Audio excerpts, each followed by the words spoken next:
ఎవరికి భావ ప్రజ్ఞా స్వేచ్ఛను హరించకూడదు. భారత రాజ్యాంగం కల్పించిన ఆర్టికల్ 19(1)A కల్పించిన భావ ప్రజ్ఞా స్వేచ్ఛను హరించకూడదు. హరిస్తే ఏం చేస్తారు?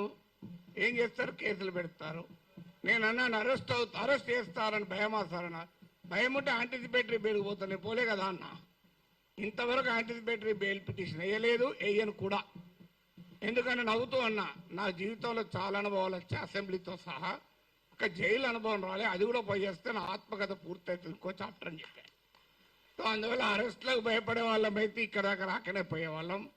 నేను 30 ఏళ్ల వయసులో యూనివర్సిటీలో అసిస్టెంట్ ప్రొఫెసర్గా ఉన్నప్పుడు Times of India group daily the ఇండిపెండెంట్కు ఒక ఆర్టికల్ రాశారు. అప్పుడు ముఖ్యమంత్రి నెదురుమల్లి జనార్దన్ రెడ్డి పైన glad to see him go అని రాశారు.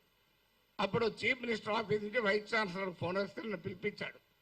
ఏం నాగేశ్వర్, పెళ్ళై 4 ఏళ్ళు అయింది, కొడుకు పుట్టి 1 year కూడా కాలే, ఇప్పుడు మన ఈ ఉద్యోగం తీసేస్తే ఏమవుతుంది అన్నాడు. నేను తీసేయమన్నాడు సార్ మీ సీఎంను. ఒక 30 ఏళ్ళు అక్కడ ఇక్కడ ట్యూషన్లు చెప్పుకొని బతుకుతా, 30 ఏళ్ళ తర్వాత కోర్టులో సుప్రీంకోర్టుకి వెళ్ళి ఈ డబ్బులన్నీ తెచ్చుకుంటే జూబ్లీహిల్స్ ఇల్లు కట్టుకుంటా అని చెప్పాను. ఎందుకంటే నాకు అదొకటే మార్గం కనబడుతున్నారు సార్, లేకపోతే లేదని చెప్పిన. అంటే అందువల్ల 30 ఏళ్ళ వయసులో